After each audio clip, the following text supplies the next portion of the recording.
안녕하세요. 예, 2020년 관악중앙도서관 기회인문학 소통하는 평화 역사로 상상하는 통일 두 번째 시간입니다. 두 번째 현장 탐방을 강원도 철원군에 왔습니다. 지금 우리가 와 있는 곳은 강원도 철원군 철원읍 관전리 지역인데요. 네. 전쟁으로 인해서 파괴된 근대도시 철원의 관문 같은 역할을 했던 공간이라고 생각하시면 되겠습니다.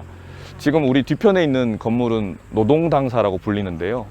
네. 혹시 들어보신 적 있으세요? 네, 여기가 전쟁 때문에 생긴 공간이라는 거는 알겠는데 혹시 어쩌다가 이 위치에 위치하게 되었을까요? 여기 해방 이후에 이 철원군 지역은 38선 이북 지역, 즉 북한에 속한 땅이었습니다. 그래서 전쟁 이전까지 이 지역을 총괄했던 행정 치안의 중심 역할을 하는 건물이었다고. 그래서 노동당의 본부 역할을 했던 건물이라고 보시면 되겠습니다. 전쟁으로 인해 완전히 파괴된 도시인 옛 철원 도심의 길목에 서 있는 노동당사는 DMZ 전체를 대표하는 랜드마크이자 접경지역 철원을 대표하는 상징적 장소이다. 지금 봐도 거대한 크기에 조금 놀란 후에야 이 건물에 새겨진 상처가 눈에 들어왔다. 전쟁 당시 폭격을 받아 내부는 무너져 내리고 건물 전체는 그을린 흔적이 역력하다. 포탄과 총탄 자국이 곳곳에 박혀 있어 지탱하는 구조물이 아니면 곧 무너져 내릴 것 같지만 노동당사는 전쟁 이후 67년 넘게 아직도 굳건히 그 자리를 지키고 있다. 미군 폭격으로 인해서 철원이라는 도시가 초토화됐지만 뼈대만 남은 이 건물은 오랜 시간이 흐른 후에도 지금도 지속되고 있는 전쟁의 처참한 아픔을 우리에게 보여주고 있다. 지금 저 기둥을 보시면 지금도 선명하게 포탄을 맞은 자국이 있잖아요. 네, 정말 있어요. 보니까 어떤 생각이 드시는지요? 솔직히 6.25라는 게 정말 할아버지 세대에서 있었던 되게 오래되고 까마득한 이야기인 줄 알았는데 지금 이 건물로 포탄 자국까지 보고 있으니까 되게 생생하게 느껴지는 것 같아요. 건물 뒤편에도 많은 그 총탄 자국이 남아 있고, 제가 봄에 올 때마다 사람들과 함께 보는 것은 그 폭격을 맞아서 깨진 건물 파편 위에서 흙도 없는 그 건물 벽에 씨앗들이 싹을 틔워서 이름 모를 풀과 꽃들이 피는 걸 보면서 그 전쟁의 아픔에서 다시 새로운 생명, 어떤 평화를 상상할 수 있는 그런 의미를 또 많이 주는 건물이기도 합니다. 노동당사 앞에는 통일을 염원하는 높이 6.8km의 사람 모양의 조형물이 2018년 5월 30일에 설치되었다. 가슴 부분 LED 전광판 미디어 보드에서는 시간, 분, 초 단위로 시시각각 흘러가는 분단의 시간을 보여줌으로써 분단의 아픔과 지속 시간을 되새기며 미래를 향해 나가고자 하는 염원을 담고 있다. 그리고 바닥에는 철원의 향토시인 정춘근이 쓴 6시와 12시 사이라는 시가 있는데 이 시는 시계 시침의 형상화를 통해 분단의 현실에 대해 다시 사유하게 만든다. 다시 이 지역이 군사지역, 지뢰 매설지역, DMZ로 갇혀있는 곳이 아니라 남북교통의 중심지로 기능하기를, 그리고 남북이 서로 평화롭게 살 수 있는 새로운 미래를 상상할 수 있는 그런 터전으로 거듭나길 바라며 걸음을 옮긴다. 한반도는 지금 몇 시인가?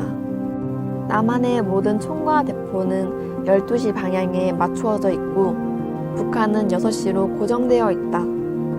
남한의 시계 바늘이 6시로 가기 위해서는 3시 방향의 미국을 지나야 하고 북한 시계 바늘도 9시 방향, 중국을 지나야 하는 가장 멀고 아득한 12시와 6시 사이. 다시 생각하면 우리의 분단 시차는 한나절 6시간. 그 짧은 시간 사이로 정지된 시계를 수갑처럼 찬 두 세대가 지나갔다.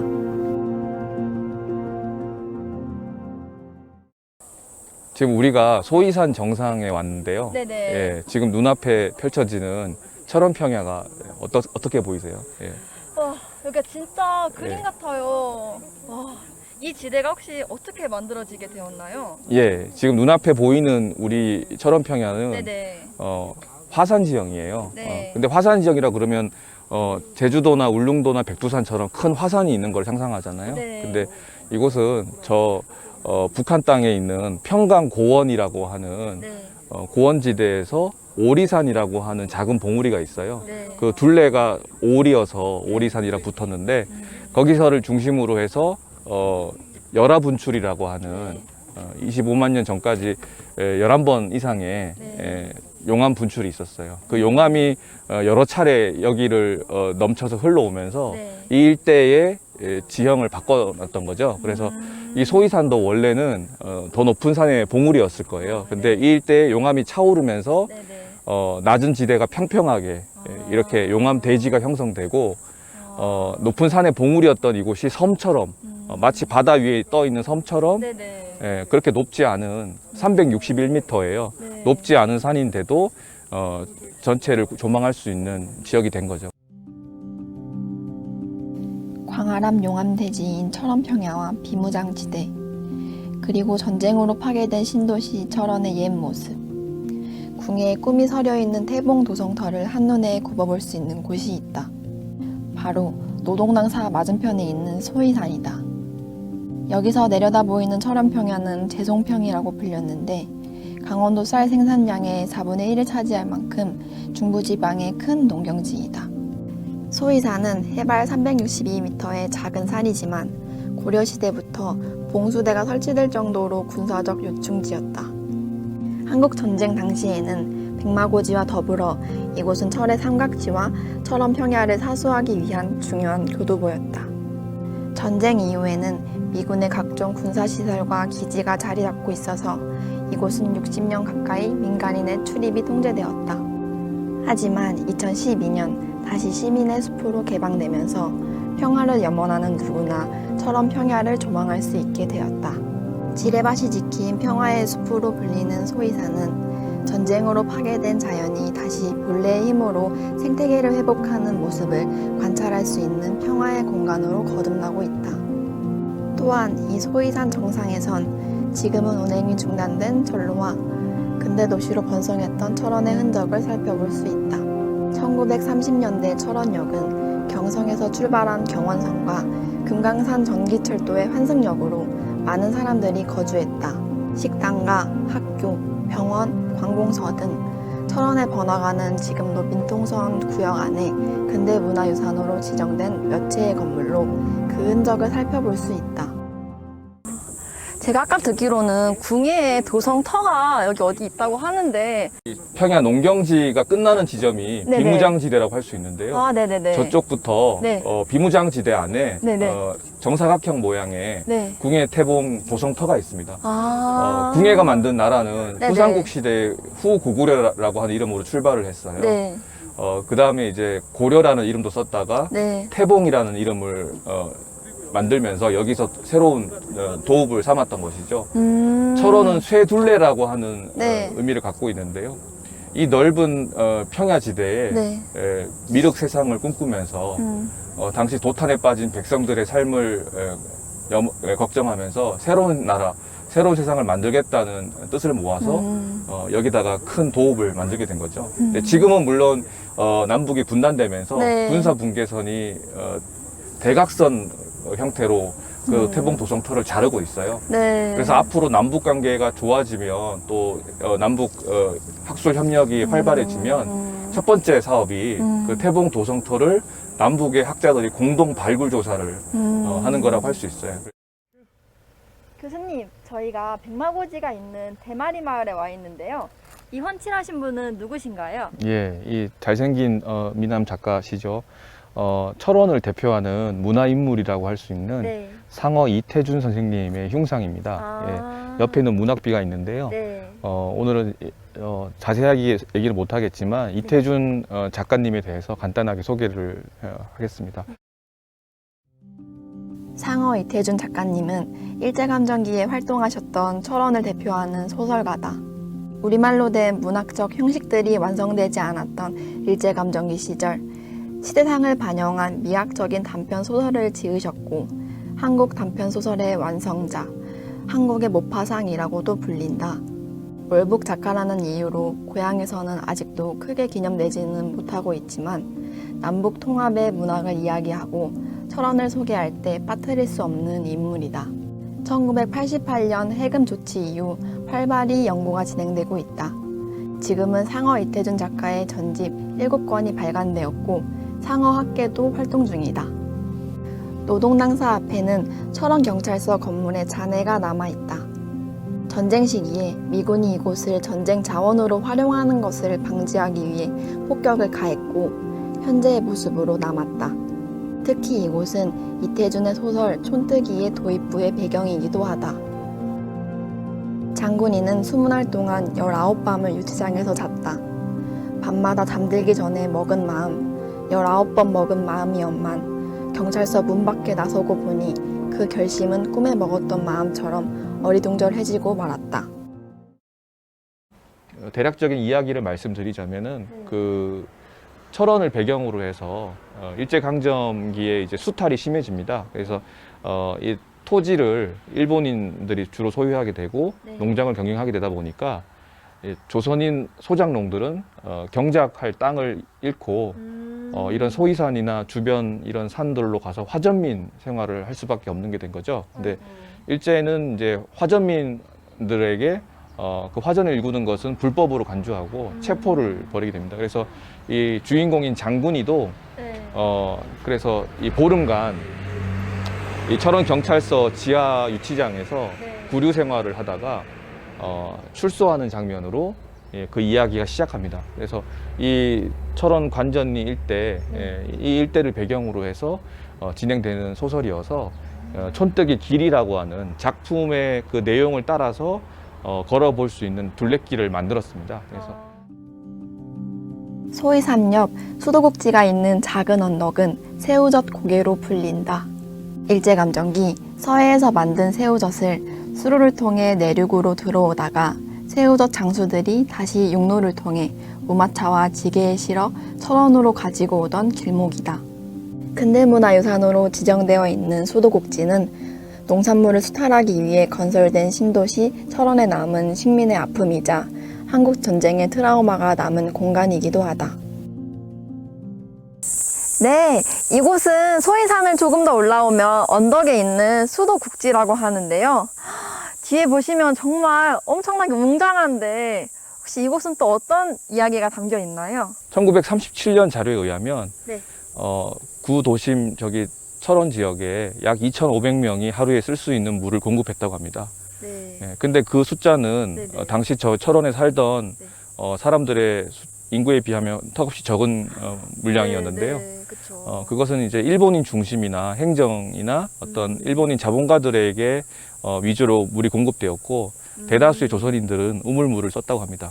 아이고. 예, 물론 일제는 이곳을 수탈하기 위해서 복내호 저수지를 중축을 하고 안양골 취수장에서 물을 끌어오면서 이쪽 농업이 활발하게 될 수 있는 조건들을 만들었지만 네. 그것은 어디까지나 조선 백성들을 그리고 여기 살고 있는 사람들을 위한 것이 아니라 어디까지나 수탈을 하고 경원선을 이용한 자원 수탈을 위한 목적이 핵심적이었다는 것을 좀 알 수가 있습니다. 그리고 이제 보시면 좀 네. 차분해지고 마음이 따뜻해지는 공간이지만 또 네. 가슴 아픈 역사의 한 페이지를 쓴 곳이기도 합니다. 한국 전쟁 당시에는 이곳이 피난 가는 피난민들이 여기서 학살을 당하거나 네. 또 후퇴하는 북한군 네. 또는 반대쪽 어떤 남쪽 군인들이 후퇴하는 상황에서도 민간인 학살이 있었던 곳으로 알려져 있습니다. 예, 그런 점에서 네. 어떤 식민 트라우마와 네. 분단 전쟁의 트라우마가 겹쳐지는 곳이라고 할 수 있고요. 철원만이 간직하고 있는 네. 그런 근대 문화 유적이라고 할 수가 있겠습니다. 네, 저희 기리의 문학 현장 탐방 네. 마지막 장소는 경기도 연천군 호로구루에 왔습니다. 저희 뒤로 보이는 이 유장하게 흘러가는 임진강 강물을 보면서 네. 오늘 탐방을 마무리하도록 하겠습니다. 경기도 연천군 장남면에 있는 호로고루는 임진강 북쪽 기슭에 깎아지른 현무암 절벽인 단에 의해 조성된 삼각형 모양의 성으로 고구려가 맨 처음 축성했다. 호로고르라는 이름의 기원에 대해서는 몇 가지 설이 있다. 이 붉은 지형이 표주박처럼 생겨서 호로고르라고 했다는 말도 있고, 고을을 뜻하는 홀과 성을 뜻하는 고루가 합쳐진 것이라는 설도 있다. 또한 삼국시대 당시 임진강을 호로하라고 불러 호로고르라는 이름이 붙었다는 말도 있다. 은내리성, 당포성과 함께 임진강 유역에 남아있는 고구려 3대 성으로 불리는 호로고르는 고구려가 한강 유역을 차지하고 있던 시기에 임진강 방어선을 관장하는 국경 방어 사령부로 추정되고 있다. 삼면이 절벽으로 둘러싸여 있어 방어하기에 유리한 이런 성을 강한평지성이라고 부르는데, 여기서는 맞은편의 적군이 쉽게 올라오지 못하고 강이 얕아지는 여울목 부분에선 공격하기에도 유리했다. 이 때문에 이곳은 이후에 신라가 한강 임진강 유역을 점령하고 있던 시기와 나당 전쟁 시기까지 천혜의 요새로 활용되었다. 네, 이제 두 번의 현장 탐방을 마칠 시간이 되었는데요. 마지막으로 아까 전에 철원에서 봤던 용암대지와 지금 이곳의 연천의 임진강을 어떻게 연결해서 보면 좋을까요? 네, 철원과 연천은 네. 물론 같은 접경 지역이긴 합니다만은 네. 1시간 정도의 거리가 있었습니다. 네네. 그럼에도 불구하고 제가 여기로 마지막 장소를 택한 것은 네. 아까 철원 평야에서 봤듯이 네. 철새들이 날아다니는 하늘길은 남북이 상관없이 열려 있고, 네. 그리고 사람이 어떤 분단의 역사와는 상관없이 이 물길은 북에서 남으로 흘러오고 있었습니다. 네. 끊긴 것은 도로와 철길이지 네. 어떤 자연의 이 상호 소통하는 자유롭게 흐르는 자연은 늘 열려 있었습니다. 그런 점에서 우리 남북 분단을 극복하는 평화 통일의 의미를 조금 더 시야를 확장해서 국토의 분단을 극복하는 네. 그런 치유의 과정으로서의 통일, 그리고 어떤 사람 마음속에 있는, 제가 어제 휴전선의 실제 군사 분계선의 철책선은 네. 없고 네네. 오히려 우리 마음속에 있는 철책선이 더 굳건하다고 말씀드렸는데요. 네. 그런 보이지 않는 분단, 우리 사람 속에 마음속에 있는 분단을 네. 극복해 나가는 과정을 이 고구려 산성에 와서 흘러가는 임진강 물과 함께 네. 생각해 봤으면 좋겠습니다. 그리고 결국 이 물길이 네. 한탄강과 만난 임진강이 다시 한강과 만나고 그 물길이 첫 번째 탐방에서 봤던 네. 강화도 위에 있는 조강, 그리고 네네. 예성강과 만난 서해, 네. 결국 남북의 모든 물길이 결국 하나로 합쳐지듯이 네. 남북도 어떤 서로에 대한 적대성을 완화하면서 네.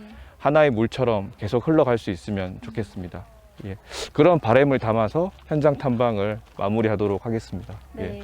저도 유익한 시간 너무 가진 것 같아서 감사드립니다, 교수님. 예, 저도 덕분에 편하게 네. 해설을 네. 할 수가 있었습니다. 예, 그럼 이것으로 저희 기리의 문학 관악중앙도서관 현장 탐방을 모두 마치도록 하겠습니다. 지금까지 봐주신 분들께 감사의 인사를 드리겠습니다. 감사합니다.